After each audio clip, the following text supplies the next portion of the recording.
amigos de nuestra circunscripción, de otras circunscripciones, de la segunda circunscripción, colegas de otras provincias, hay profesionales de la provincia de Buenos Aires, de la provincia de Chubut, de Córdoba, así que bueno, bienvenidos, bienvenidas a todos.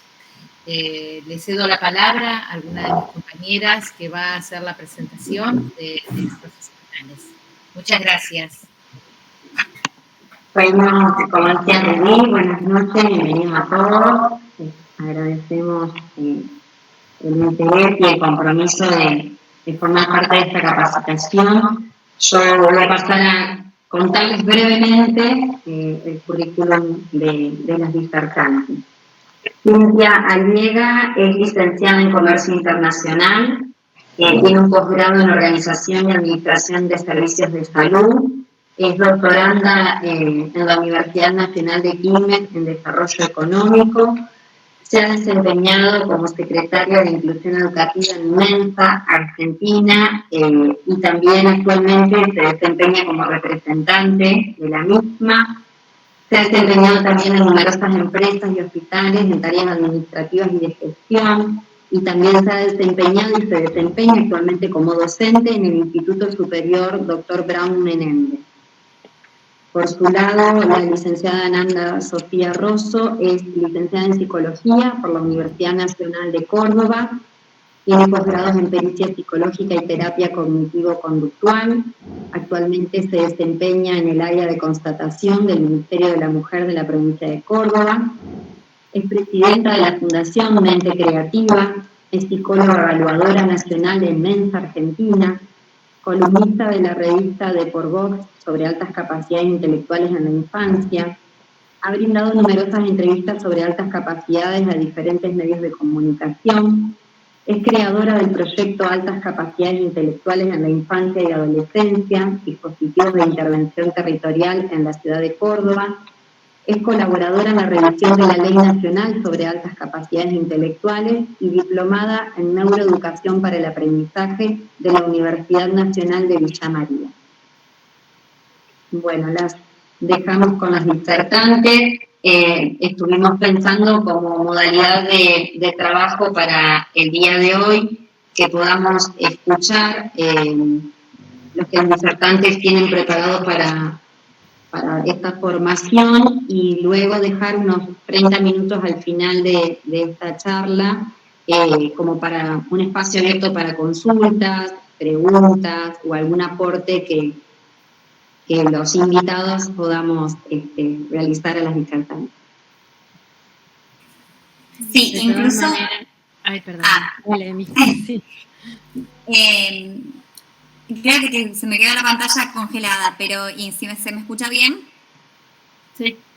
Sí. Incluso si quieren ir haciendo preguntas, escribiéndolas en el chat, déjenlas ahí y nosotros al final las vamos a retomar para que, bueno, las colegas puedan ir desarrollándolas más tarde.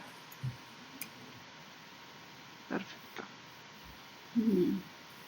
Bueno, muchas gracias por la presentación. Me siento tantas cosas que no hacen la vida, voy a compartir pantalla de la presentación que habíamos armado con mi compañera.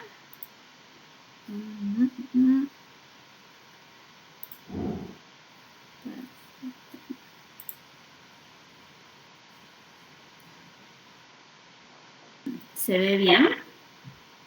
Sí. Perfecto. Bueno, muchísimas gracias por la invitación.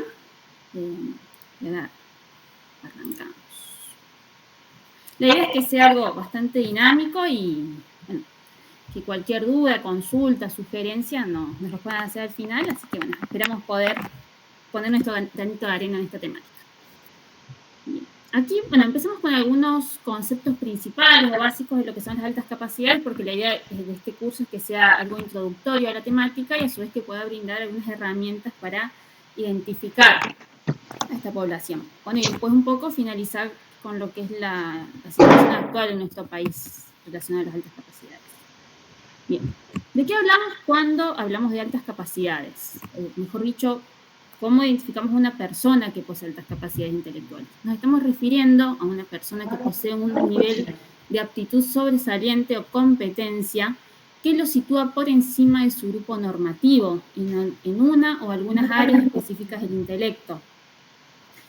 Creo que un concepto clave cuando hablamos de altas capacidades es la potencialidad. Nos estamos refiriendo a una persona que posee la capacidad de algo, no necesariamente que eso lo vas a desarrollar a lo largo de su vida, porque como todo es necesario que el ambiente acompañe. Diversos autores plantean aproximadamente un 15% de la población con altas capacidades, lo cual es un número bastante elevado. Estamos hablando de 2 o 3 niños por curso. Y dentro de las altas capacidades tenemos lo que son los talentos simples y complejos. Con esto nos estamos refiriendo. Bueno, talento simple, una persona que posee un nivel de aptitud sobresaliente en una área específica. Para identificarlo tenemos que pensar en una persona que se encuentra por encima del 95% de la población en esa área. Es decir, que se encuentra a partir del percentil 95. Ahí voy a mostrar algunos indicadores. Y después tenemos lo que son los talentos complejos, que es una persona que presenta un nivel de aptitud sobresaliente en 2 o 3 o más áreas, que lo sitúan por encima del 85% de la población con respecto a su grupo normativo. Cualquier cosa, si voy medio acelerada o algo no se entendió, me pueden frenar. Dentro de lo que son los talentos complejos, por ejemplo, hay algunos que es un solo talento, pero que incluyen varios talentos per se. Por ejemplo, el talento académico en sí no existe como talento, no es un talento musical o un talento verbal, sino que el talento académico está compuesto de 3 talentos o 3 aptitudes, que es la verbal, la lógica y la memoria. Después tenemos lo que es precocidad. Bueno, este término lo deben conocer ustedes muy bien, que se refiere al desarrollo acelerado en la primera infancia y el alcance de ciertos hitos del desarrollo antes que los pares. La precocidad en general se suele presentar en las personas adultas diagnosticadas con alta capacidad, digamos, cuando se retrotrae la infancia se descubre que han sido precoces. Ahora bien, no es tan común que los niños que manifiestan precocidad después devengan en altas capacidades en la adultez, sino que generalmente se normalizan con su grupo. Y finalmente tenemos lo que es el término superdotación intelectual, que nos estamos refiriendo a una persona que posee un nivel de aptitud sobresaliente en todas o casi todas las áreas del intelecto. Con esto nos referimos a que tiene que ubicarse a partir del percentil 75, es decir, superior al 75% de la población en todas las áreas. Para decirlo en términos sencillos, es bueno en todo o en casi todo. Para hacer una salvedad, acá estamos viendo que los talentos se caracterizan por la especificidad, en tanto que la superdotación por la generalidad. Y coinciden varios autores en que la superdotación está presente aproximadamente en un 2% de la población, es decir, una persona cada 50 aproximadamente. Y no quería dejar pasar el término genialidad, que si bien no está incluido dentro del universo de las altas capacidades per se, quería aclararlo porque muchas veces en los medios se malinterpreta el término genio, digamos, por ejemplo, el término niño genio. Eso es incorrecto, porque la genialidad está muy vinculada a la puesta en práctica del talento de la persona, es decir, a la obra que genera la persona, al legado que deja para la humanidad. Entonces no podríamos hablar quizás de un niño genio. Bien. Y aquí tenemos la curva de Gauss. Aquí la dejé a la derecha. No quería dejar de mencionar lo que es el término IQ, o bueno, cociente intelectual. Es un término de comienzo que se utilizó mucho a comienzos del siglo pasado para valorar inteligencia y durante muchos años fue, te diría, el indicador por excelencia para valorar inteligencia. Ya a partir de los años 80 se dejó, digamos, no es que se le resta importancia, pero se considera que para valorar a una persona con altas capacidades no es suficiente para nada el IQ, sino que hay que considerar un universo de factores, porque una persona con altas capacidades no solamente es un número, sino que es toda una personalidad vinculada a las altas capacidades. Pero sí quería hacer alusión, porque seguramente esto lo han visto o lo han leído. Estamos hablando de la normalidad de la población, aproximadamente ubicada en 100 puntos de IQ, a partir de 115 altas capacidades, y dentro de las altas capacidades tenemos a partir de 130 superdotación intelectual. Esto es lo que seguramente han podido leer o en los medios lo mencionan. Quiero recalcar esto, actualmente no solo se considera el IQ para medir altas capacidades, sino muchos otros factores que vamos a ver más adelante. Bien. Bueno, que aquí se ponen algunos gráficos que están vinculados a los perfiles que mencioné, superdotación, a partir del percentil 75 en todas las áreas, normalidad o perfil normotípico. Talento complejo, por ejemplo, bueno, este que se ve aquí es el talento académico, y talento simple, muy por encima de la media en un área específica.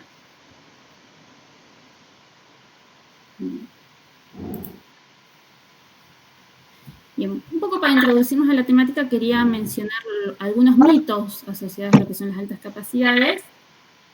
Creo que el primero, principal y que más daño ha generado a la temática es el de rendimiento académico, el de buen rendimiento académico.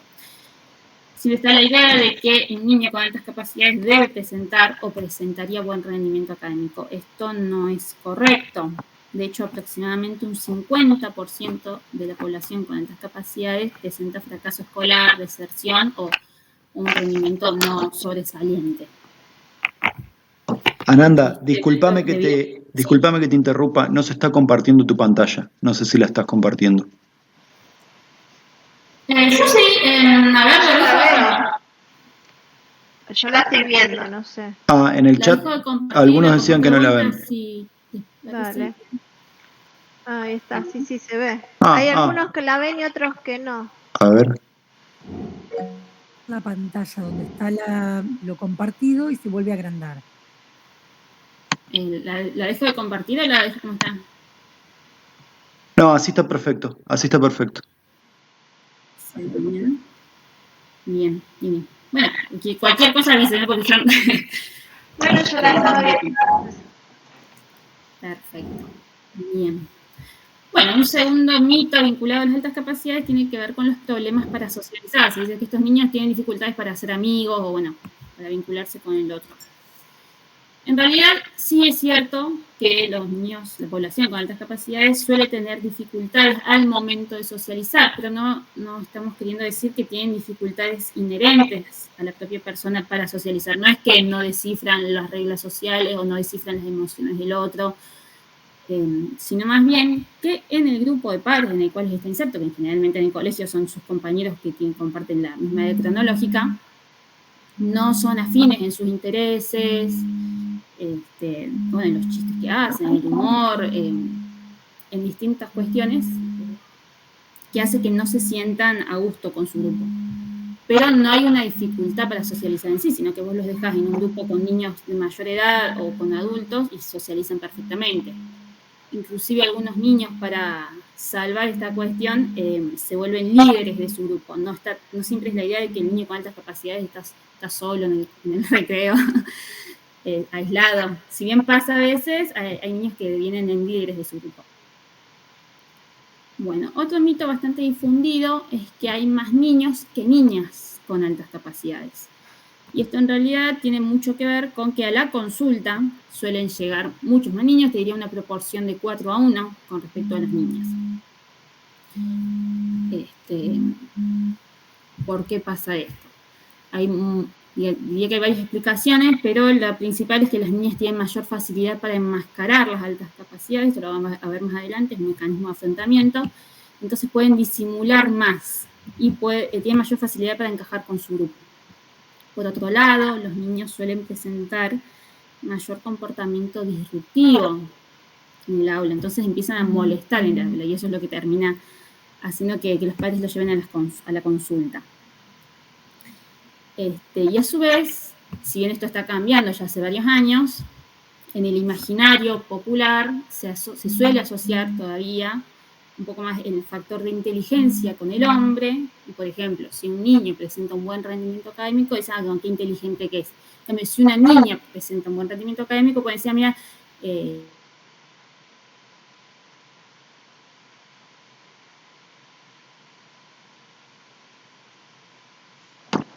pasó?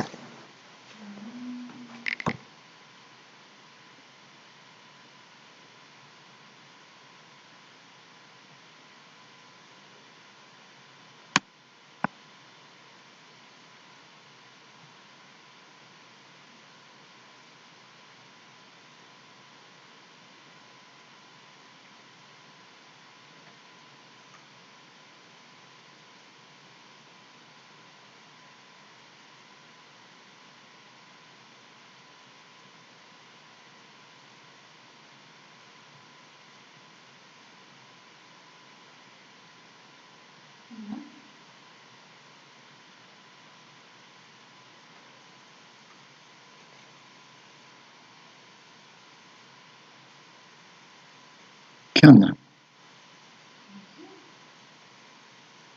Puta.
¿Me cortó internet a mí?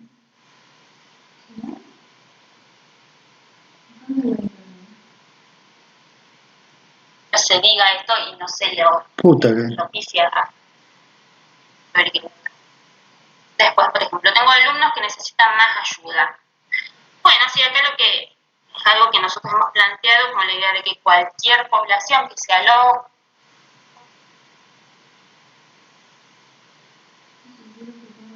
está, no sé, por conectaría la mayoría, de todas formas. Sí, ¿a quién?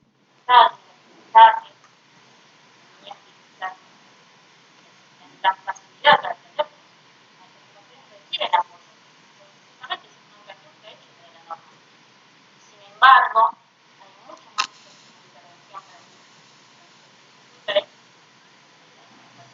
intervención ¿cómo?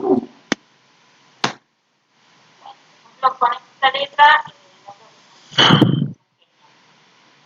bueno, esta está relacionada también a lo que planteé antes, que puede tener una filosofía especial. Estamos hablando de una ciudadanía de derechos comunes,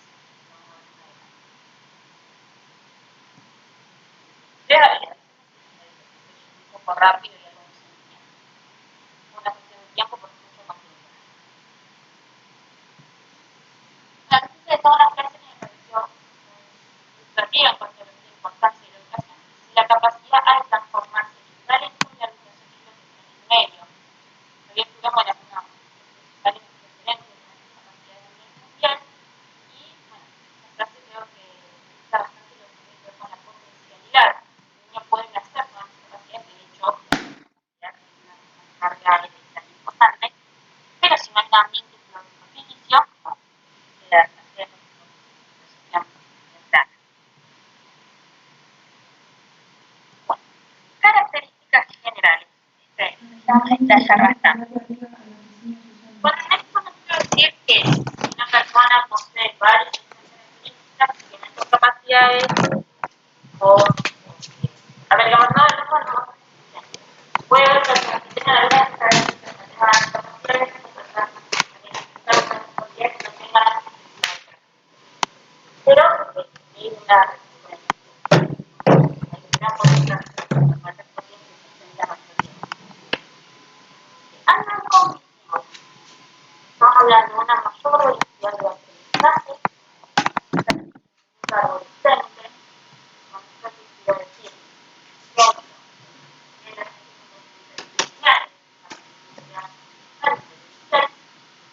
a otra, y a otra, y a otra, con una capacidad lógica, pero lineal. Esta bolsa que está vinculada desde una idea inicial, se ramifica un conjunto de ideas que pueden estar asociadas, que pueden ser ramificadas como conjunto de ideas, se puede llegar a una conclusión que a la primera no tiene mucho que ver con la idea inicial. Se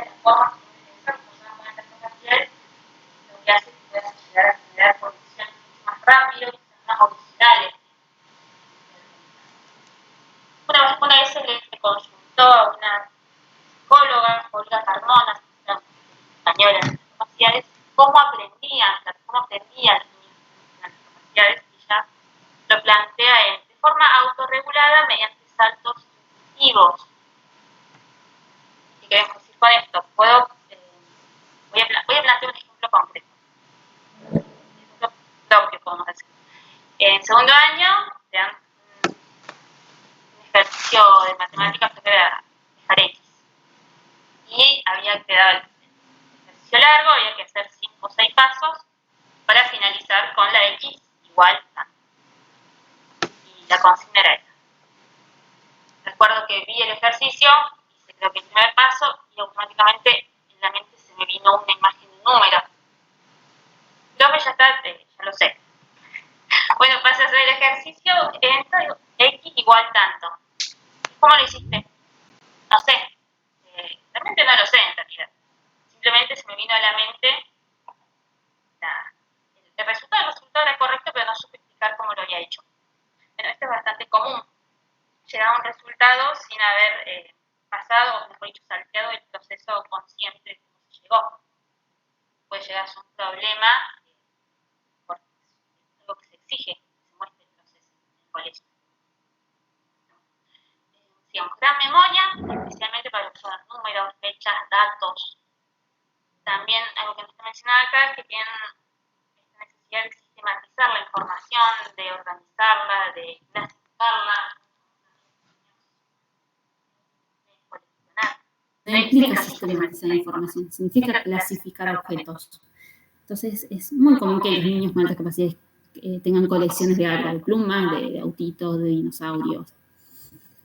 Necesidad de profundizar en diferentes temáticas, generalmente les gusta una temática puntual, temáticas que se repiten bastante en anatomía, dinosaurios, ciencias naturales en general, funcionamiento del cuerpo humano, funcionamiento de un área en particular, antropología. Tenía un chico que en su, digamos, terminaba rápido las tareas del curso y en su tiempo libre, dentro del curso, se ponía a hacer estudios antropológicos, estudios sociales, les decía él, de sus compañeros. Estamos hablando de un chico de 9 años. Entonces me decía, yo me puse a observar que mis compañeros se dividen en 3 categorías. Sí, de acuerdo a cómo se enojan y están buscando una recompensa, de acuerdo si se enojan y no buscan recompensa y solo quieren molestar en el curso. Bueno, a lo que voy. Tienen esta facilidad para sistematizar y clasificar la información. Bueno, son altamente creativos. Tienen rechazo frente a las tareas repetitivas. Esto es algo que hay que tener muy en cuenta al momento de generar las adecuaciones curriculares específicas. Hay profesores que piensan que, bueno, el niño ya terminó, entonces le doy más de lo mismo para que no se aburra. Se aburre el doble si le dan más de lo que ya aprendió. Es muy contraproducente la tarea repetitiva de un niño con altas capacidades.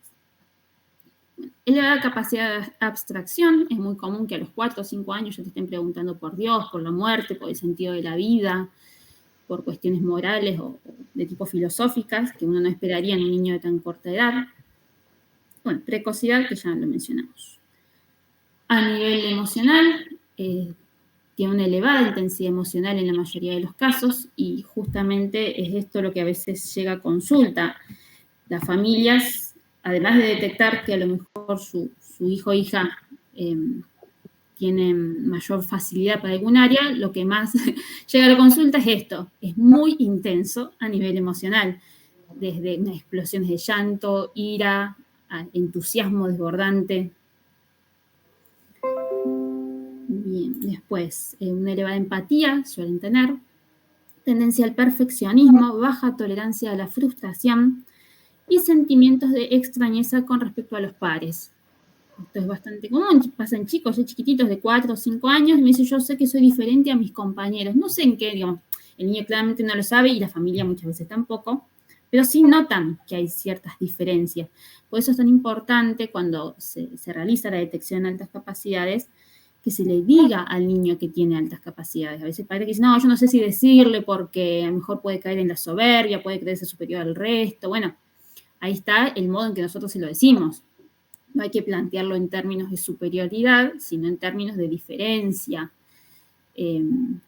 Vos tenés una forma diferente de pensar, de sentir, de percibir el entorno, pero en ningún momento plantearlo en términos de superioridad. Pero sí expresarle esto, porque si el niño puede pensar que tiene algún problema, que algo está mal con él, que tiene alguna enfermedad. De hecho, en términos de enfermedad lo han planteado algunos niños, decir yo creo que estoy enfermo, porque no me siento igual que mis compañeros. Entonces, bueno, importante expresar al niño de acuerdo a su edad, en términos claros y bueno, entendibles, que son las altas capacidades y si el niño tiene ese diagnóstico. Además que forma parte de su personalidad, es algo que lo va a acompañar el resto de su vida, no es algo temporal. Bien. A nivel social, son niños bastante independientes, les gusta más bien hacer trabajos solos, se autorregulan bastante bien, tanto en la familia como en el colegio. Suelen ser críticos con las normas, desafíos a la autoridad, bueno, especialmente si las órdenes que les dan no les encuentran mucho sentido. Si las tareas que les dan, eso tanto en el colegio como en la familia suele pasar que el castigo con la nota o el castigo en la casa no funcionan porque no es un no porque yo lo digo ni un sí porque yo lo digo, es negociemos, argumentemos cuál es el sentido de esta orden. Bueno, elevado sentido de la justicia y preferencia a vincularse con niños mayores o adultos. Es bastante común que estos chicos vos los encuentres en el curso, si no están adentro leyendo un libro, puede que estén hablando con los profes en el recreo. Bien, y después me quería detener en las sobreexcitabilidades. Acá abajo está mencionada la palabra neurodivergencias. Bueno, por neurodivergencias, dentro de este grupo están incluidas las altas capacidades, nos referimos a un universo bastante amplio de condiciones, si se quiere, donde las personas presentan particularidades a nivel del sistema nervioso. Dentro de este grupo están incluidos trastorno por déficit de atención y hiperactividad, trastorno del espectro autista, dislexia y varios más. La presencia de sobreexcitabilidades en general está vinculada a las neurodivergencias en general y no necesariamente a las altas capacidades en particular. Es decir, puede haber personas que presenten una o más sobreexcitabilidades y no tengan altas capacidades, o personas que tengan altas capacidades y no presenten sobreexcitabilidades, aunque eso es más raro porque aproximadamente un 90%, según algunos autores, de personas con altas capacidades, alguna sobreexcitabilidad poseen. La teoría de las sobreexcitabilidades es una teoría que desarrolló un psiquiatra polaco de apellido Dabrowski, lo desarrolló a lo largo de varios años, diría unos 40 años, comenzando en la década del 30 y finalizando cerca de los años 70. Y después fue un discípulo de él que lo vinculó a las altas capacidades. Pero si quieren, después de las investigaciones, profundizar un poco. Perdona, ¿dónde fue la imagen? Fíjate. Bien, a ver. ¿Se sigue sin ver? Sí, fíjate. ¿Nadie la ve? No, la desactivó alguien, porque este sistema que tienen, cualquiera de nosotros se puede meter y desactivar cosas y activarlas. Fíjate, te voy a compartir y activado tu cámara. Fíjate de prender tu cámara. Sí, yo la dejo de compartir, la de vuelta. No, pero tu cámara está apagada, nada. A ver, espera. Capaz que se desactivó al apagarse tu cámara. La mía también se había apagado, Hola, ahí te prendí de vuelta. Qué raro. A ver. Sí. Ahí está. Fíjate a ver si la puedes compartir. Casi todas las cámaras están desactivadas. Sí, bueno, yo la mía la vi. Ahí se volvió a prender. Ahí está. Bien. Me dice aviso porque yo la presentación sigo viendo siempre. Claro, sí. No, volví a compartir porque no se ve. Sí, ahí la puse de vuelta. Ahí la está. Sí, ahí sí la vemos. Sí, ahí se ve. Ahora sí.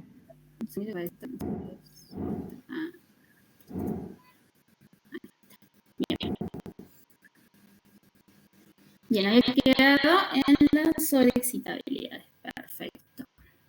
Bueno. ¿De qué hablamos cuando hablamos de sobreexcitabilidades? Nos estamos refiriendo a una capacidad para percibir los estímulos de forma más intensa, la media, y a su vez una exacerbada capacidad reactiva.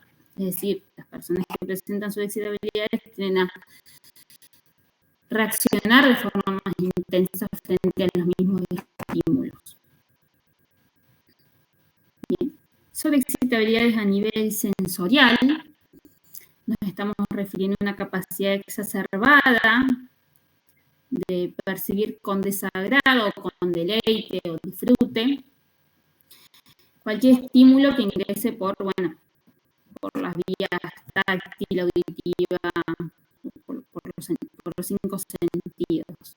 Por ejemplo, para decirlo en términos prácticos, podemos hablar de niños que frente a una obra musical, una obra de arte, un paisaje, se pueden mostrar sumamente deleitados frente a una comida, pero también pueden en ambientes donde hay mucho ruido, donde hay perfumes u olores que quizás les resultan muy fuertes, pueden sentirse sobreestimulados. Entonces, hay que regular un poco eso. Por ejemplo, es muy común que niños que tengan sobreexcitabilidad a nivel sensorial les molesten las etiquetas, las costuras de las medias. Entonces los padres tienen que andar ahí cortándole las etiquetas a la ropa, buscándoles ropa especial que no tenga costura, o comprándoles ropa de algodón porque algunas telas les generan rechazo.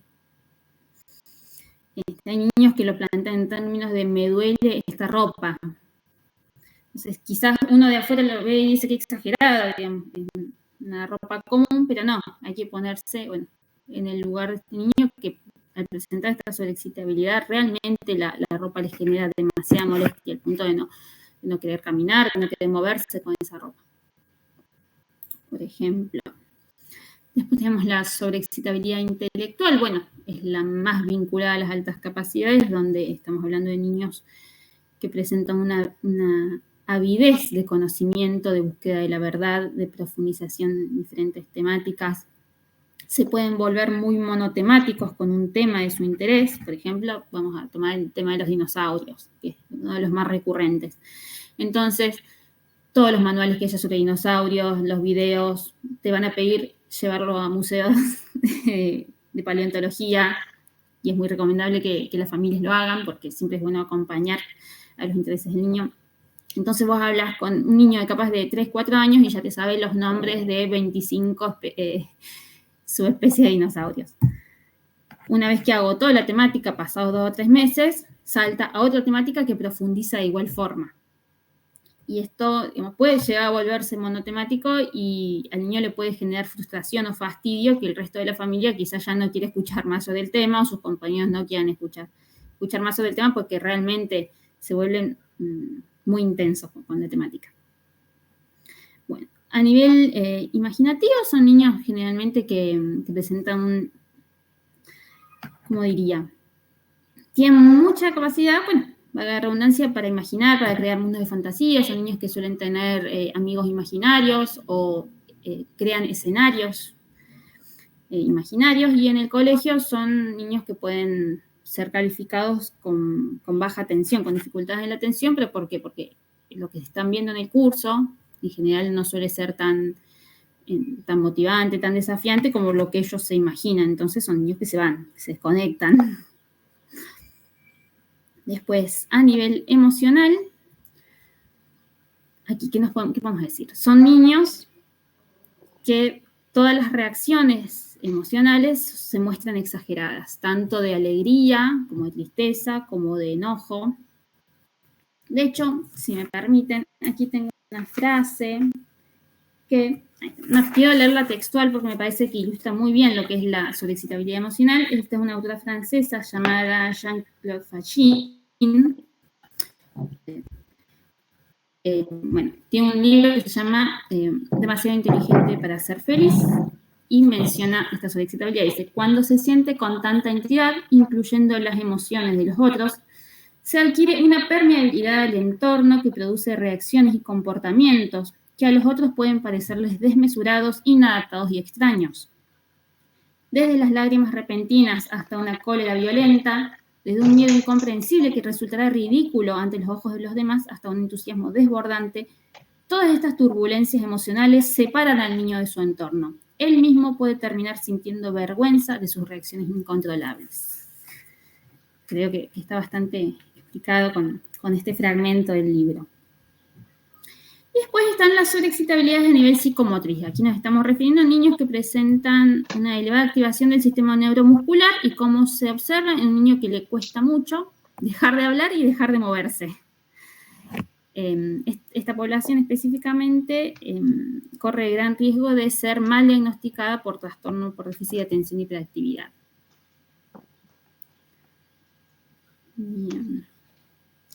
Y digamos, tienen un nivel elevado de descarga, una necesidad de descarga importante.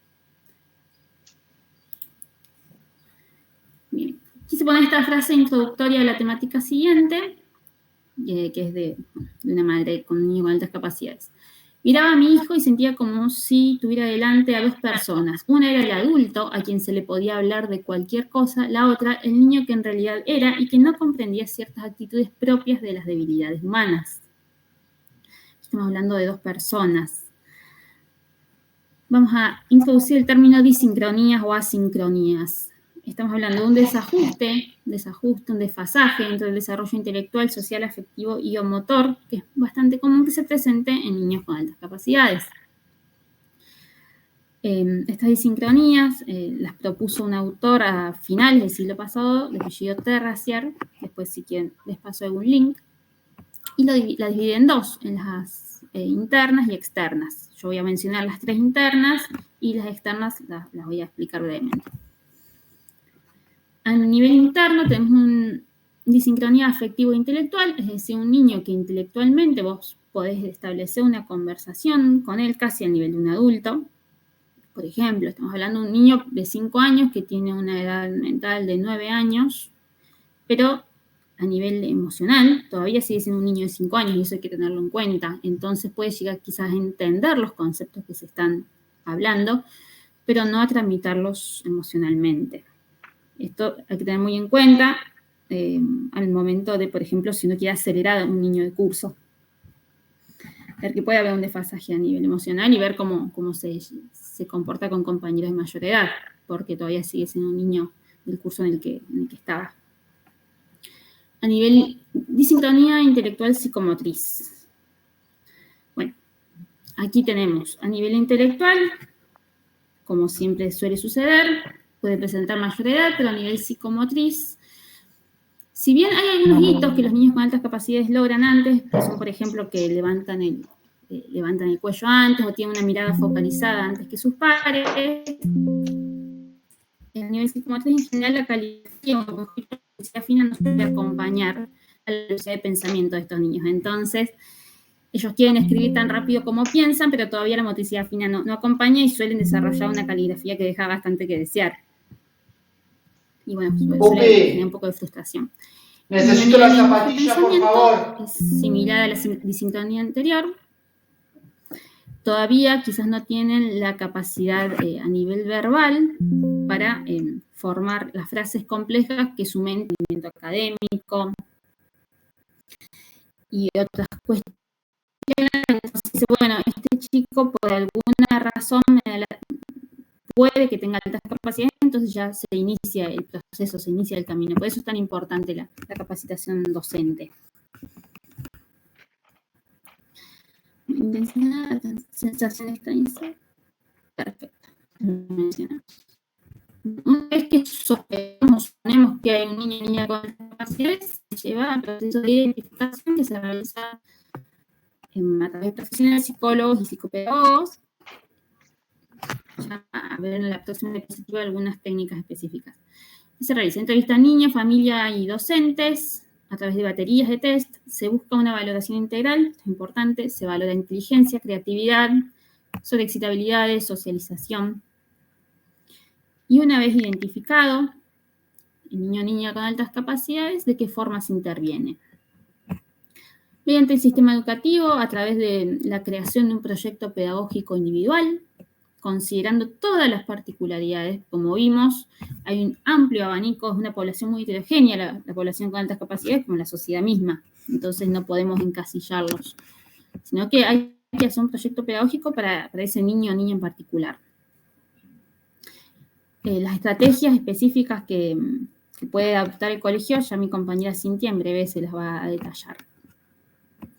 Después puede que sea necesario equipos de apoyo por fuera del colegio.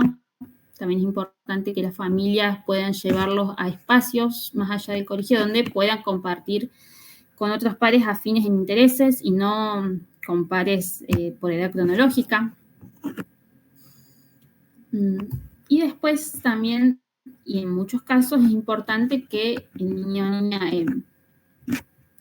identificado con altas capacidades acceda a un espacio terapéutico, por lo menos en un comienzo, y con un profesional que, bueno, lo ideal sería que conozca sobre la temática de altas capacidades. Puntualmente en nuestro país, no sé en la carrera de psicopedagogía, pero en psicología no se incluye nada relacionado con las altas capacidades en la currícula, sino que uno tiene que capacitarse por fuera.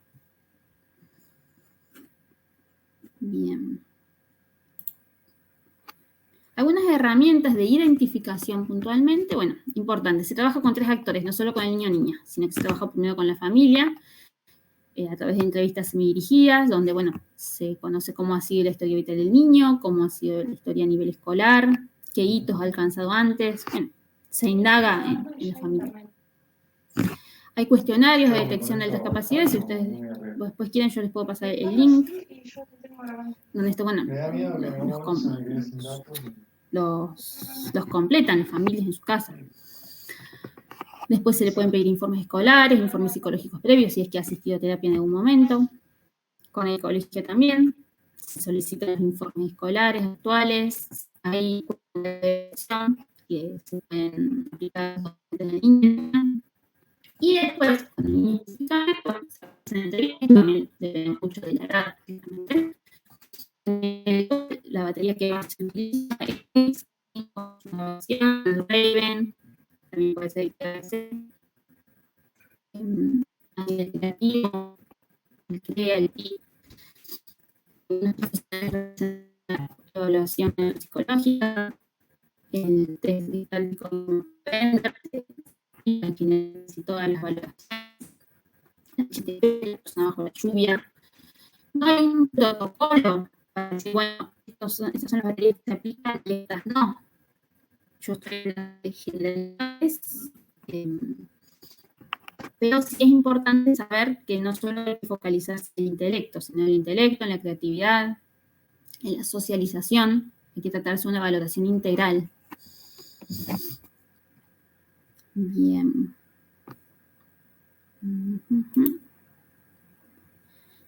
Consecuencias de la no intervención. Como para cerrar mi parte y explicar bien por qué es importante la detección temprana de las altas capacidades. ¿Qué puede pasar si un niño no es detectado a tiempo? Bueno, a nivel escolar, aburrimiento, frustración, desconexión. No desarrollan hábitos de estudio. Bueno, esto lo que pasa es que les resulta tan fácil aprobar y aprender, aprobar, que bueno, lo leen la noche anterior o solo con ir al curso ya saben lo que tienen que rendir, aprueban y listo, bueno, al final no fue tanto, no me requirió ningún tipo de esfuerzo. Bueno, esto les puede servir en el primario, en el secundario, pero cuando llegan a la universidad, el hábito de ponerse a estudiar no lo han desarrollado y con leerlo la noche anterior no les alcanza. Entonces es bastante frecuente que personas adultas con altas capacidades empiecen una carrera y no la terminen, porque no han desarrollado estos hábitos de estudio. Entonces, si el colegio se hubiera esforzado en el buen sentido, se hubiera dado contenido desafiante, hubiera tenido que esforzarse un poco para poder, como todos los niños, para poder pasar de curso y estos hábitos los hubiera desarrollado antes. Comportamientos disruptivos, posterior fracaso escolar, dificultades al momento de relacionarse con pares de la misma edad, aislamiento y sentimientos de soledad, enojo y depresión. Y producto de sus particularidades importantes, los niños con altas capacidades suelen padecer de bullying, en un porcentaje mayor que la media. Si la media acá en Argentina es un 30-35% de la población, que igual es un número muy alto, según algunos estudios de Argentina, que son pocos, aproximadamente hay una prevalencia del 80% de población con altas capacidades que ha padecido bullying en algún momento. Entonces, también es muy importante intervenir desde ese lado. Bien, y para finalizar, que yo voy a mencionar. Planteé aquí una frase de Olga Carmona, que es una especialista española. Dice: la alta capacidad no es un trastorno, no es una patología, pero la no atención de la alta capacidad sí puede derivar en trastornos y en patologías serias. Bueno, voy a dejar con mi compañera Cintia, que ella va a explicar todo lo que tiene que ver con las estrategias a nivel educativo vinculadas a la... Bueno, Cintia, te doy... siempre y cuando...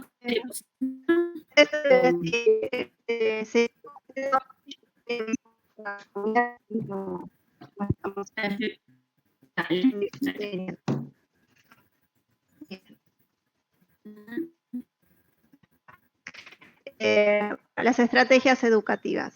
Existen dentro de la parte, digamos, de educación, diferentes tipos de abordaje de las altas capacidades. Entonces, vamos a nombrar 3, que son las más frecuentes, que es la adecuación y enriquecimiento curricular, lo que es el agrupamiento y lo que es la aceleración. La aceleración es la que todos más o menos conocemos, la más fácil, que es saltó un año. Tengo un alumno que pasó un año a través de exámenes y demás y saltea. ¿Qué es lo que hablamos de la aceleración?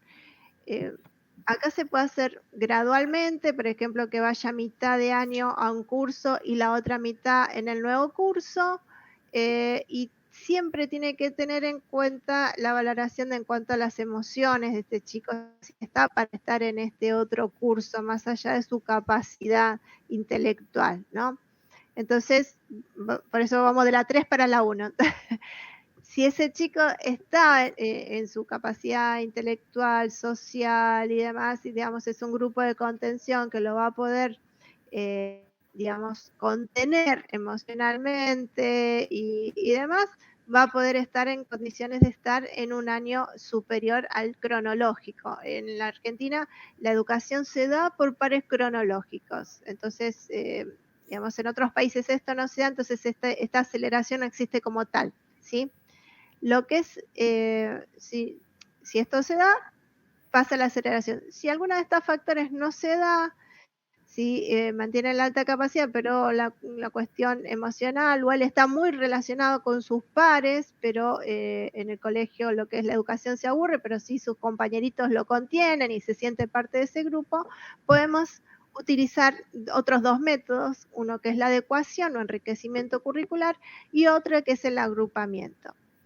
Dentro de la educación y enriquecimiento curricular es intra-aula, ¿sí? Donde se le hacen, se le desarrolla la currícula que tiene el profesor de una manera que tenga contenidos más desafiantes, así como se hace para chicos con déficit en cuanto a la capacidad de tomar el currículum y, digamos, adaptarlo para las capacidades que tiene. Lo mismo sucede para las altas capacidades. Se toma el currículum y se adapta a las capacidades del chico. Se complejiza, no es más de lo mismo, Ananda lo explicó muy bien, no es que si yo le doy más tarea a lo mismo, el chico se aburre el doble y es mucho más complejo, ¿sí? Los contenidos deben ser mucho más desafiantes y ponerle a trabajar otras áreas. Y el otro punto es el agrupamiento. En el agrupamiento hay colegios que suelen aplicarlo. Dentro de las horas de clase sacan a diferentes chicos de diferentes cursos y hacen una actividad específica, ¿sí? Esta actividad por lo general son guiadas por docentes, es una actividad que está por fuera de la currícula escolar, ¿sí? Y ahí, digamos, qué sé yo, por ejemplo, si robótica no está dentro de la currícula, se hace un taller de robótica y se agrupan a todos estos chicos interesados en la temática y potencia. ¿Qué es lo que genera este agrupamiento? Que potencia al chico y potencia a todo el curso en querer hacer lo que él ya hizo, ¿sí? Si él fue a robótica, yo también quiero ir, qué sé yo, y se hace como, digamos, genera esta actividad un mayor compromiso del resto de los chicos en querer estar también en esta situación, y por ahí algún chico que está ocultando sus altas capacidades empieza a aflorar de una manera positiva. Así como que fue al curso, supongamos, transmite al resto del alumnado lo vivido, entonces enriquecemos el curso como un ganar-ganar, ¿sí? Pasamos a la siguiente, Aranda. Consideraciones en el aula. Bueno, vamos a explicar un poquito más lo que es el enriquecimiento, el trabajo colaborativo y el agrupamiento. Dentro del enriquecimiento, mayor complejidad, más cantidad que vemos antes, trabajo por procesos, cuando hay, por ejemplo, un alumno que está muy comprometido con los dinosaurios, tenemos un proyecto determinado a él que después tiene que explicar al resto del aula a modo de incentivar esa curiosidad. Y pues lo que estamos haciendo es darle contenido a ese chico, incentivar esa área para que pueda desarrollar y pueda expresarla, pueda compartirla con el resto de sus pares. El nivel de dificultad, la gradualidad, al fin de detectar la fluctuación, pero si le damos por ejemplo, en matemática, una complejización tal que el chico no lo puede resolver, termina siendo contraproducente, pues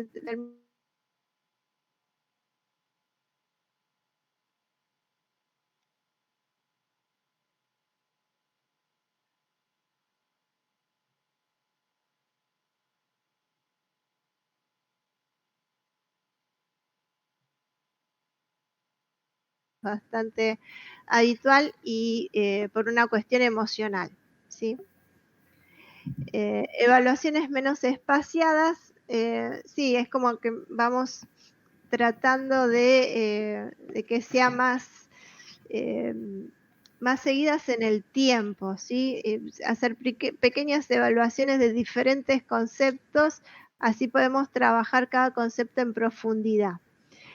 En cuanto al trabajo colaborativo, muchas veces a estos chicos se los ponen a trabajar con un compañerito que le cuesta más, o sea, hace como una labor pedagógica docente, y en vez de ser un par, termina de ser un par del docente y no del compañero. Entonces hay que terminar focalizando el trabajo de otra manera, ¿sí? Este trabajo colaborativo que ayude a sociabilizar y no que se arme esta ruptura en quién es el docente y quién es el alumno, ¿sí? Tratamos de ayudar a que socialice con su compañero, pero no que pase a ser la labor del docente. Se cerró la diapositiva, ¿te fijas, Ananda, por fin?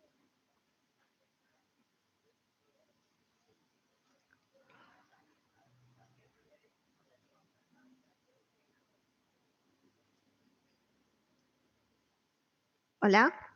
¿Te puedes fijar a ver por si se cerró la diapositiva? A ver. Bueno, la comparto yo, si no. A ver. Perdón, Compartir.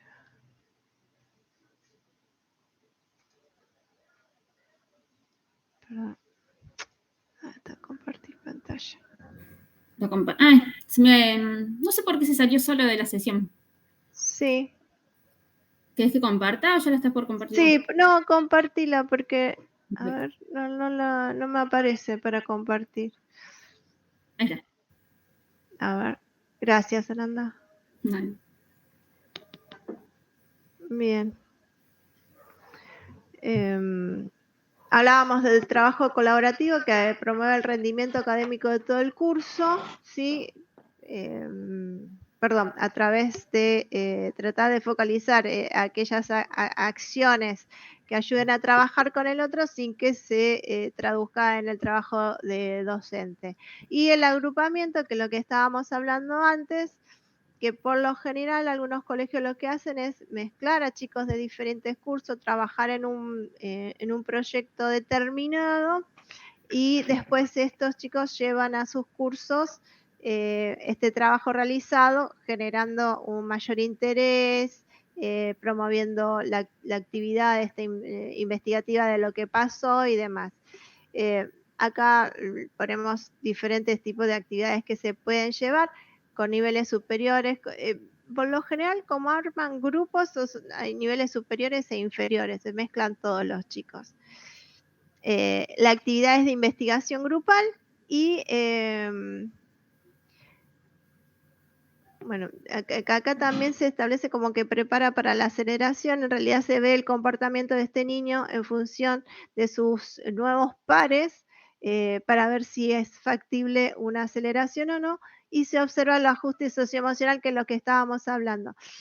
Suele pasar, por ejemplo, que a los chicos se los dice, bueno, que no sociabilizan y demás, pero cuando se encuentran con un grupo donde tienen un interés específico, que todos están interesados en lo mismo, estos chicos no encuentran dificultad de sociabilización, porque hay un punto de interés común, ¿sí? Entonces es más fácil para ellos socializar desde ese punto de vista, y no simplemente por estar en un mismo curso y tener una misma edad. ¿Podemos pasar a la siguiente?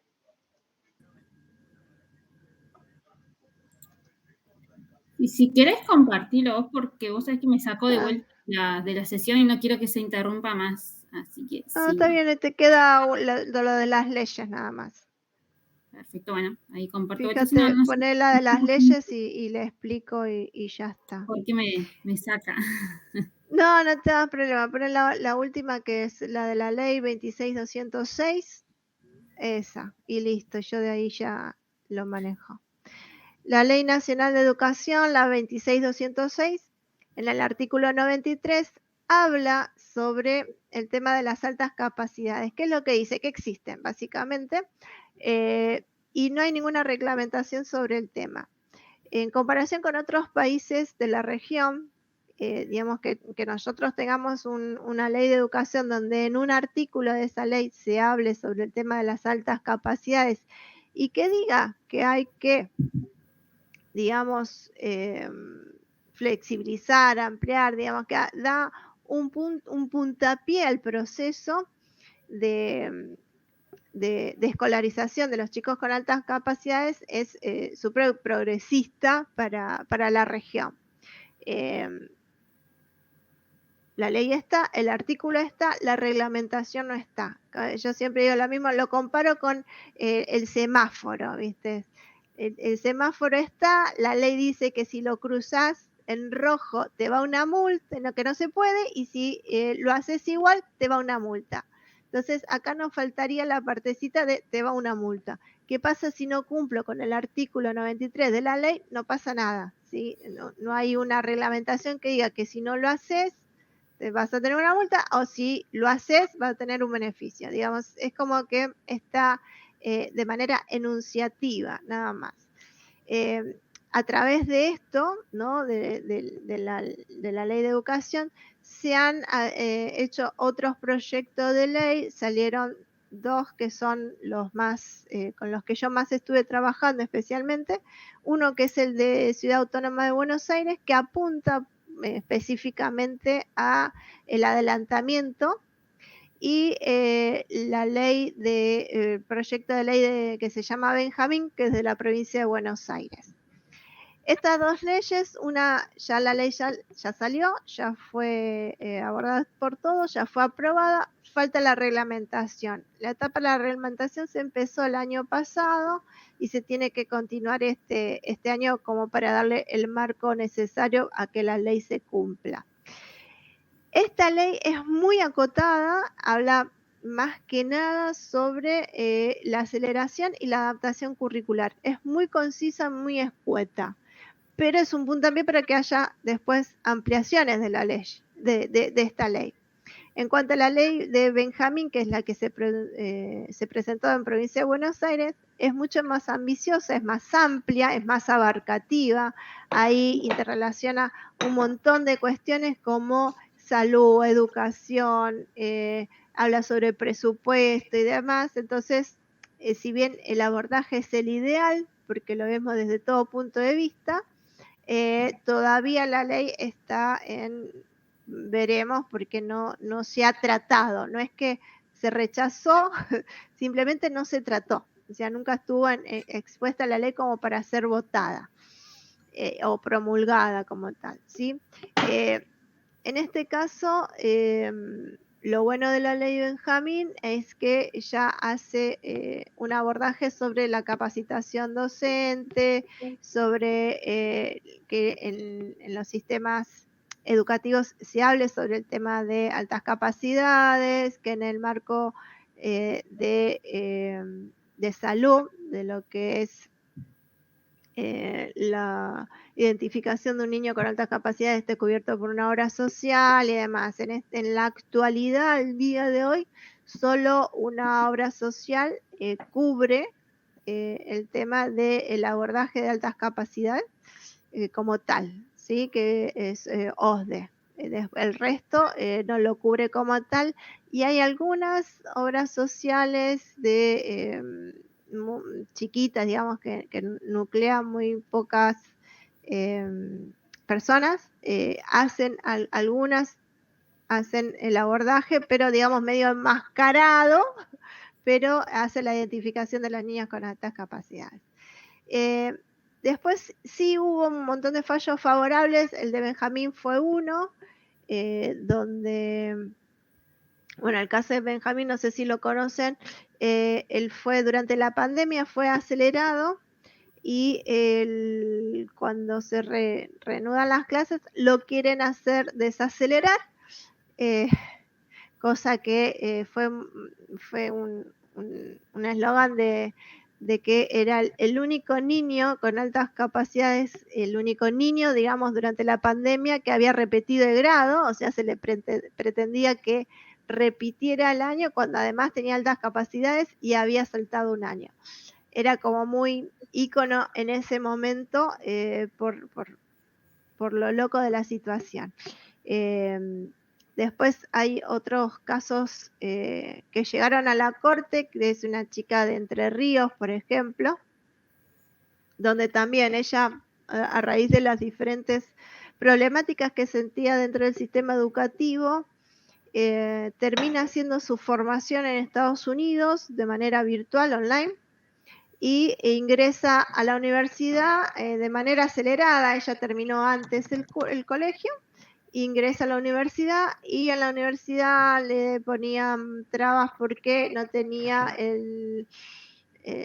bueno, no le querían dar el título, digamos, tuvo todos unos temas ahí con la corte como para que le puedan aceptar su título extranjero, como cualquier persona que vive en el extranjero y llega con un título habilitante. En el caso de ella, como lo había hecho desde acá, no se lo querían dar como aprobado, llegó a la corte y esta le dio la razón a la niña y pudo terminar sus cursos. Digamos, antecedentes en la parte, digamos, de la legislación hay varios y muchos sobre la temática. ¿Es necesaria una ley? Sí, es necesaria una ley que regule la situación y que nos dé herramientas a todos, a los docentes, yo soy docente, y a los psicólogos y psicopedagogos como para poder trabajar, para poder formarse y que sea parte de nuestra currícula. Yo como en la currícula docente tampoco existe la temática de altas capacidades. Entonces, digamos, ¿cómo le puedo pedir a un docente que trate el tema de las altas capacidades si nunca lo vivió, nunca lo estudió? O sea, se le hace muy complejo. Entonces es importante que los docentes estén capacitados. Por eso es importante que las leyes vayan saliendo.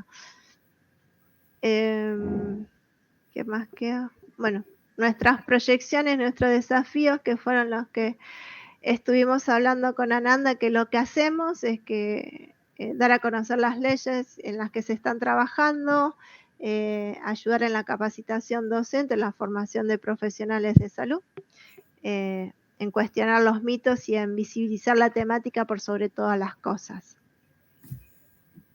Ustedes van a tener nuestros contactos también para que una vez terminada la charla, si haya quedado alguna cosita pendiente, lo que sea, nos pueden escribir y nosotros le vamos a estar respondiendo a la brevedad sobre aquella cosa que haya quedado pendiente o si necesitan algo en particular. No sé si... Claro, están los contactos, pero hay un QR también si lo quieren escanear para agilizar, donde también están los contactos. Están como las dos alternativas. Claro, va a ser más fácil, va directo a la agenda del teléfono y no se olvida de anotar. Ya fue el lápiz y el papel, estamos en la era de la computación, así que estamos todos con otras formas de guardar la info. Bueno, entonces abrimos a las preguntas, hay unos comentarios, si ustedes lo pueden leer. Acá dice, se pondrá con...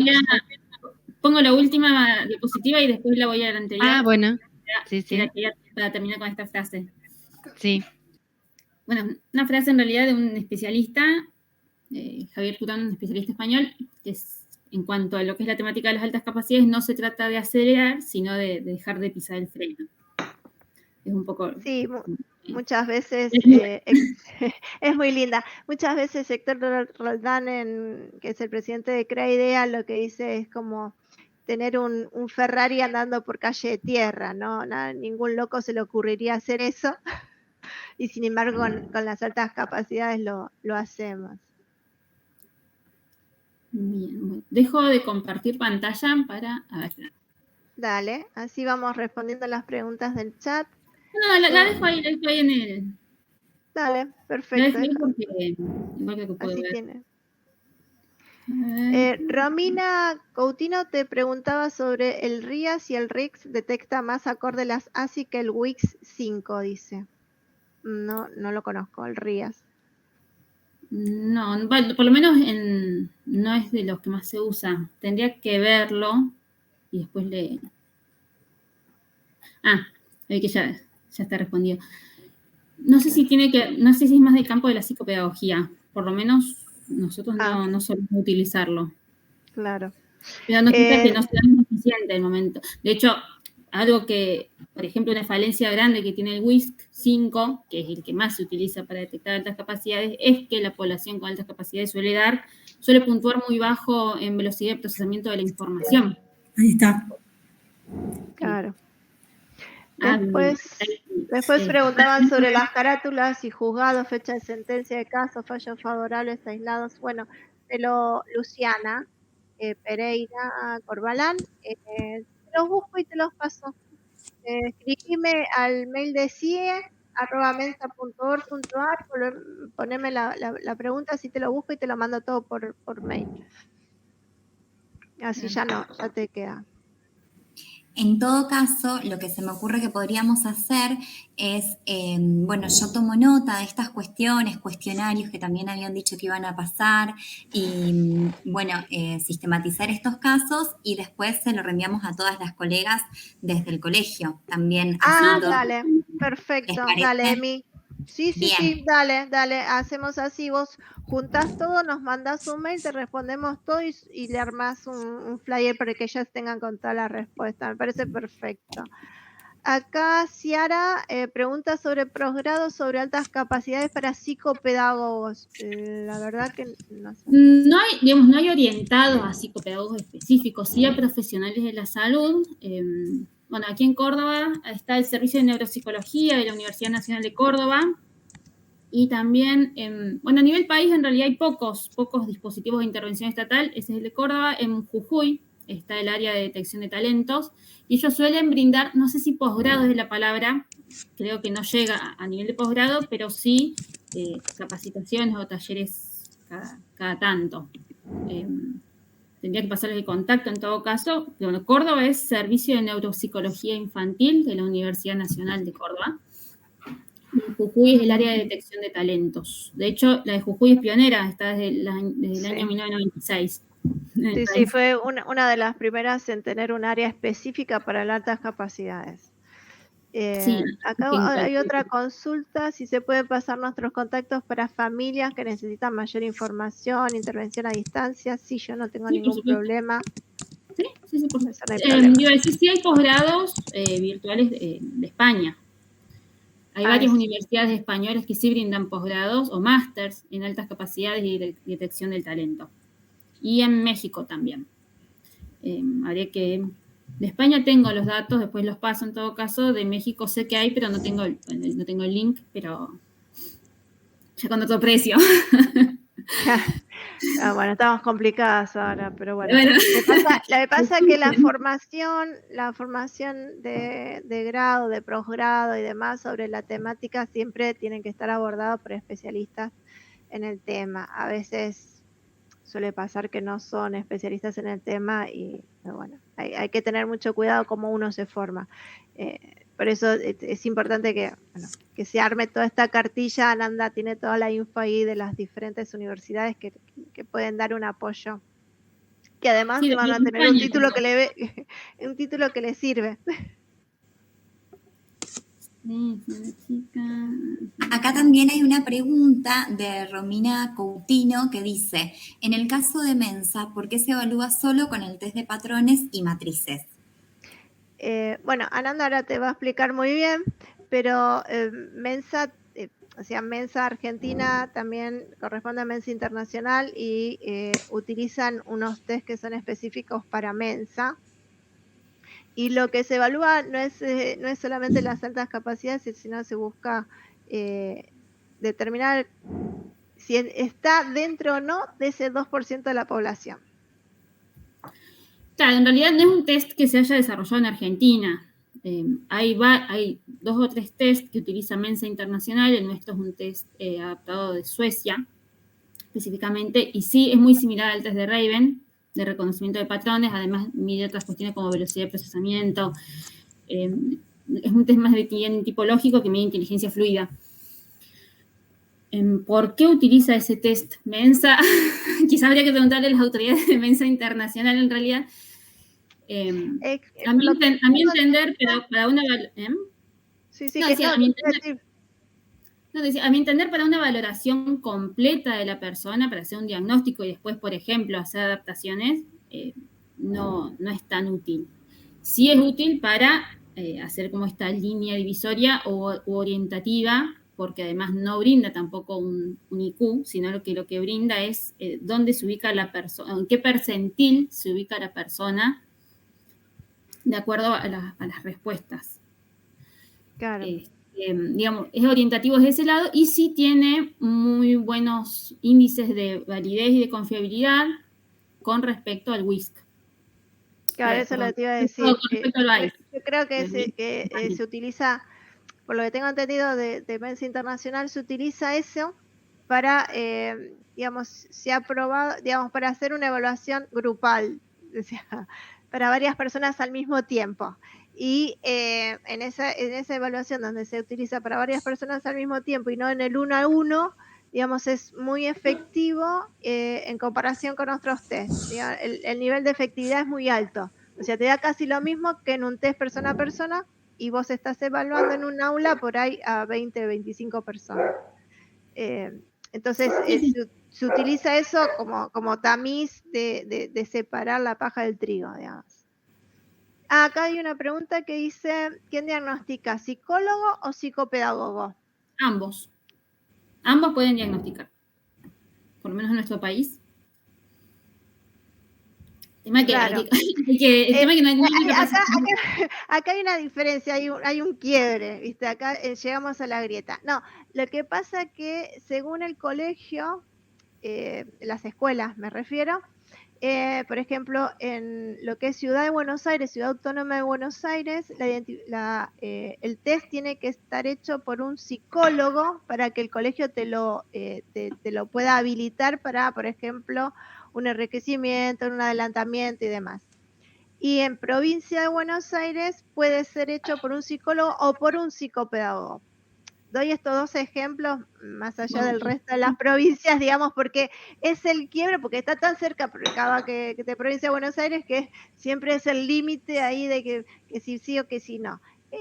Mucha gente de provincia viene a evaluar a Capital y después dicen, no, bueno, pero si un psicopedagogo podía, pero en Capital un psicopedagogo no puede, ¿viste? Es como que hay que ver muy bien la letra chiquita de cada región. Aquí en Córdoba, sí, ambos psicólogos y psicopedagogos son válidos en el sentido de que tienen la competencia, tienen dentro de las instituciones. Ahora, después que el colegio lo considera eso el momento de hacer las adaptaciones curriculares, queda muy a discreción de cada colegio, porque como dijo Cintia, no hay una reglamentación de la ley. Claro. Y además que no hay una ley específica tampoco, es un artículo, solo un artículo que habla de capacidades especiales, tan ambiguo. Sí. Lo que pasa es que al no estar reglamentado el artículo, queda así como abierto a la discusión. Una vez que se pueda llegar a reglamentar ese artículo, o que cada provincia reglamente su artículo, o si la Ley de Educación Nacional permite la reglamentación de ese artículo, ya estaríamos en otro estadio donde podríamos exigir o pedir o solicitar mayores capacitaciones, mayores, digamos, difusión y demás, como para poder entender un poquito más el tema. Al no estar reglamentado, nadie te obliga a hacerlo, así que estamos ahí como en ese gris. Yo digo, es parecido a la sala de 2 en Ciudad de Buenos Aires. Porque hasta sala de 18 meses está reglamentado y a partir de los de 3 años también, pero la sala de 2 no está reglamentada, entonces es ese gris, o sea, no está reglamentado ni los contenidos, ni la cuota, ni nada. O sea, sala de 2 es como, no sé, hasta los 18 meses que vaya al colegio y después que empieza a los 3 años, hacemos un parate ahí. Chicas, retomo una pregunta de Agustina Morales, que dice, con respecto a la evaluación que mide el desarrollo cognitivo acerca del WIS, si se puede aplicar a niños menores de 6, aunque el WIS sea de 6 a 12, ¿no? No, en realidad hay una versión, creo que la WISP, creo que es para menores de 6 años. El WISC, como tal, es de 6 a 16. Pero hay una versión para la primera infancia. Bueno, de hecho aquí creo que lo han respondido. Claro, supongo que tiene que ver con que cuando nosotros entendemos y observamos que hay un niño de altas capacidades, sí, a pesar de que no tenga la edad, se pueda tomar en un test un poco más, digamos, de una edad más avanzada.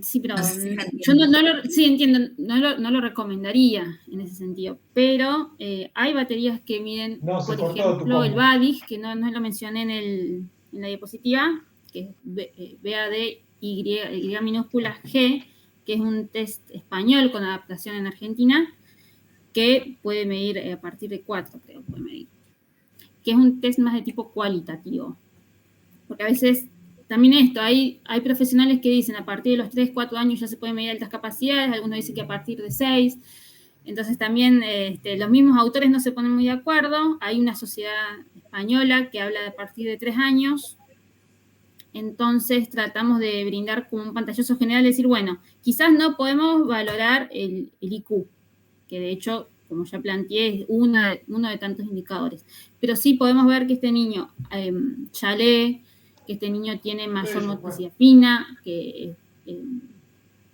este niño presenta cierta hipersensibilidad en algunos factores. Entonces voy a decir, bueno, hay otros indicadores que acompañan el diagnóstico y quizás a los 3 o 4 años se lo valora de forma cualitativa y después cuando ya crece, de los 6, 7 años, se le puede valorar con otras herramientas más precisas desde lo cuantitativo. Pero ya la primera valoración cualitativa presta para que se puedan hacer las adaptaciones. Claro, sí. Creo que también había un test de Israel que medía, que era como no se me fuera el nombre del test, toda la parte artística y sobre ese área del desarrollo de la creatividad ayudaba a medir todo lo que son las altas capacidades, bastante asertivo también. Por eso, digamos, test hay un montón. Sí. Después acá había una pregunta que dice, ¿puede ser que sea transitorio el desarrollo de las altas capacidades? Transitorio el desarrollo, no sé, es Fellows Hister, dice. No sé a qué se refiere con transitorio, no sé si puede explicar un poquito decir que más una la pregunta. persona pueda tener altas capacidades en un momento de su vida y en otro momento no, ¿a eso se está refiriendo? Si puede explicar un poquito más. Sí, eso, si puede tener en un momento y después en otro no. Eso, sí. No, digamos, en realidad las altas capacidades, una persona nace con altas capacidades, lo que puede pasar, tiene un componente hereditario, de hecho, si un niño o niña tiene altas capacidades, es bastante común que alguno de sus padres tenga altas capacidades. Sí, lo que puede pasar es que al momento de valorar, inicio escolar, dice que no sea notorio hasta iniciar la escuela. Claro, digamos, lo que puede cambiar es la valoración de altas capacidades por muchas condiciones que hacen al momento de valorar, desde la predisposición del niño, desde el ambiente, desde si ha descansado o no. Digamos, hay muchos indicadores que pueden afectar el desempeño de un niño al momento de ser valorado en altas capacidades. Pero eso no quiere decir que el niño en algún momento tenga altas capacidades y en otro momento no. No, la PESE también lo puede enmascarar. También, pero siguen estando, digamos, las condiciones de evaluación y las condiciones contextuales sí pueden variar, pero no el potencial. Claro, sí, puede que enmascare sí, puede ser que sea más difícil de Claro, en un momento se deja ver y en otro no, porque la experiencia no le fue positiva, entonces pasan a querer estar en otro plano y no significa que dejaron de tenerlo. Yo siempre digo que las altas capacidades son como el pelo rubio, los ojos celestes, por más que uno quiera no los puede cambiar. Están siempre ahí, naciste así, ya está. ¿Sí? Es una condición más. La diferencia que en este caso hay que, digamos, darle un poquito de contención a esa condición para que el desarrollo de la persona desde lo emocional pueda seguir su curso. Dice que no sea notorio hasta iniciar la escuela. En personas de 30 años se ve.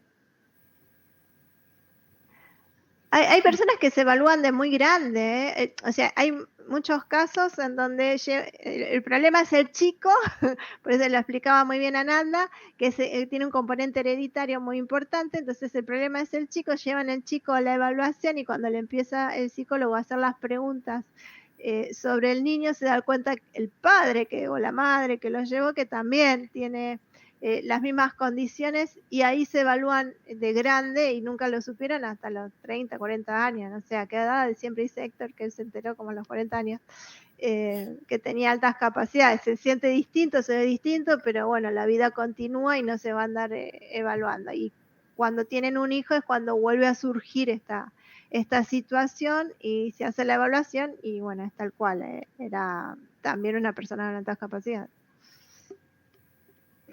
Sí.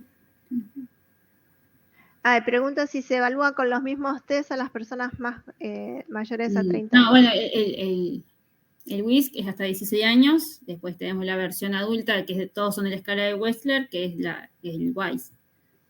Pero, claro, exactamente.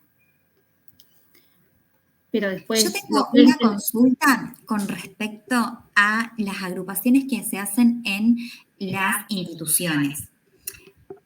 En el sentido de que estas agrupaciones que se hacen o estos proyectos para que los chicos investiguen, ¿son solo y exclusivamente para personas que tienen altas capacidades o se plantea como un taller aparte en donde se puede inscribir el que quiera? Porque si no es como, siento que hay como una especie de exclusión, ¿no? De ciertas personas para ¿o cómo es la dinámica? Es así, en la dinámica escolar en realidad es un proyecto que lleva a un punto de interés. a vos te gusta la robótica, a mí me gusta la robótica, a Nanda le gusta la robótica, hacemos un taller de robótica donde a todos nos interesa la robótica. No es que sea exclusivo de las altas capacidades.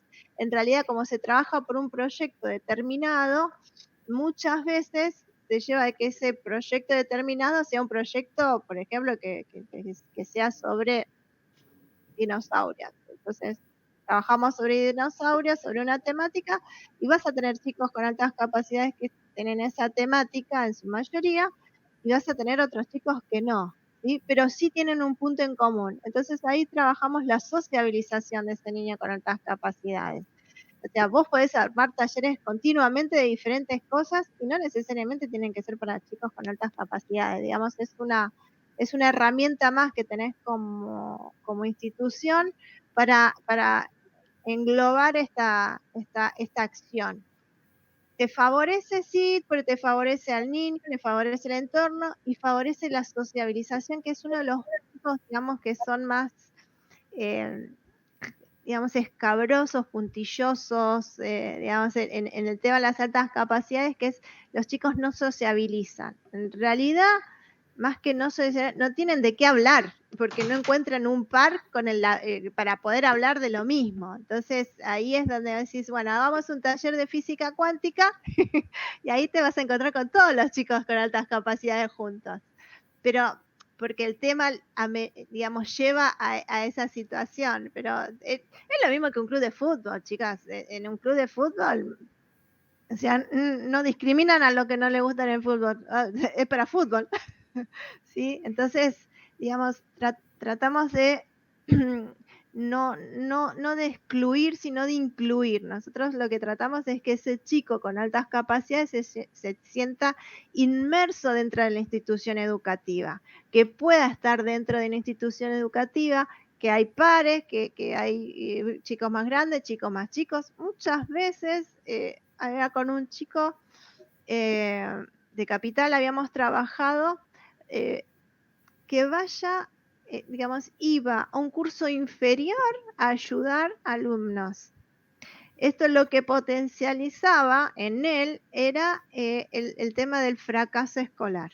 Entonces, eso ayudaba mucho a esa situación de fracaso porque no podía sociabilizar. Cuando empezó a ir a sociabilizar con chicos más chicos que él, no estamos hablando de que lo iban a adelantar, sino que el chico estaba en su primo año, sin embargo hacía acciones que lo llevaban a ayudar. Esas acciones que lo llevaban a ayudar a otros, que en este caso eran más chicos, hacía que el chico se sienta mejor, mejoró su conducta dentro del aula, porque tenían un problema de conducta importante, mejoró muchísimo su conducta dentro del aula, y lo que más mejoró en él fue la relación con sus pares. Empezó a tener un trato cordial con sus pares áulicos y era un referente para los más chicos. O sea, potenciaron enormemente su yo, ¿sí? Entonces, eso fue muy favorable y no fue necesariamente hacer una actividad para algo mucho más elevado, ¿sí? Por eso te digo, la idea es incluir a estos chicos dentro del ámbito escolar desde el punto de vista donde el chico puede funcionar, o sea, esa es la parte donde cada uno, desde su área, desde su expertise, va a ayudarlo. O sea, yo siempre digo, a mis alumnos yo tengo 35, 40 alumnos por curso y suelo tomar exámenes individuales. A cada alumno le hago unas preguntas distintas, entonces siempre se quejan, ¿por qué somos todos distintos? Uno le tocó 3 preguntas, al otro 2, al otro 4, le digo, porque vos podés. Yo te mandé 5 preguntas porque vos podés responder 5, y él tiene 2 porque él va a potenciar esas 2 preguntas. Ahora fíjate la complejidad de esas 2 preguntas en relación a las 5 que yo te hice a vos. Entonces, bueno, no, sí, está bien, profe. Entonces, siempre está digamos, esa vara donde yo no mido todos por la misma vara, sino que mido a cada uno por su propia vara. Hasta donde vos llegás te voy a exigir y hasta donde llega el otro le voy a exigir. Como docentes dentro del aula tratamos de potenciar el máximo del rendimiento de cada alumno. Entonces, se trabaja, digamos, siempre se trata de trabajar de una manera más coordinada. Incluso después en la sala de profesores muchas veces compartimos todas estas experiencias como para potenciar y ver qué pasó con este, qué pasó con el otro. Y son, digamos, experiencias muy enriquecedoras porque el cambio que hace en la personalidad de ese alumno es muy importante. Yo tenía un alumno que me habían dicho que el director de la carrera me había dicho no sirve directamente. Desde chico no sirve. Si saco un 4, sentite realizada. Estaba dando clases en superior en ese momento y trabajé, porque era un chico muy joven, trabajé a través de juegos. O sea, imagínate la temática en superior, trabajar a través de juegos y potenció de tal manera en este chico que se sacó un 10. O sea, pasó de ser un chico 4 a sacarse un 10. No solo en mi materia, sino que se motivó de tal manera que en todas las materias, además de la mía, tuvo notas superiores al 7 u 8, que no era una nota alcanzable para él. O sea, imagínate un mínimo de herramienta que podés utilizar, cómo potencia a ese chico y cómo potencia en el aula, porque estaba como, incluso desde la vista del profesor en la posición áulica, estaba como segregado, estábamos aparte. Entonces fue incluido al grupo, digamos, son experiencias muy positivas que haciendo pequeños cambios se pueden lograr. Acá hay un comentario de Natalia que dice: muchas gracias, muy interesante y desafiante para seguir perfeccionándonos como profesionales de la educación y la salud. Bárbaro, muchísimas gracias, Natalia. Bueno, ¿hay alguna otra pregunta, duda, comentario? Si no, vamos a ir cerrando ya esta conferencia, ¿les parece? Dale. Les agradecemos muchísimo por su trabajo, su investigación, su interés por este tema que es tan poco, a lo mejor, explorado todavía, y más abordar esta temática con tanta responsabilidad, ¿no? Es importante también esto de la legislación, que ojalá se pueda lograr hacer la reglamentación y ponerla en vigencia. Bueno, nada, muy, muy interesante y desafiante, como dice la colega, para seguir en esto. Les agradecemos nuevamente. Nosotras le agradecemos a ustedes por la convocatoria, a todos los que participaron, que se tomaron su tiempo para poder estar y escucharnos. La verdad fue un lindo encuentro. Bueno, muchísimas gracias también, y bueno, a todo el equipo, a quienes organizaron, y a Cintia también, bueno, siempre coequiper. Bueno, Sí. muchas gracias a los participantes también. Buenas noches. Buenas noches. Buenas noches. Buenas noches.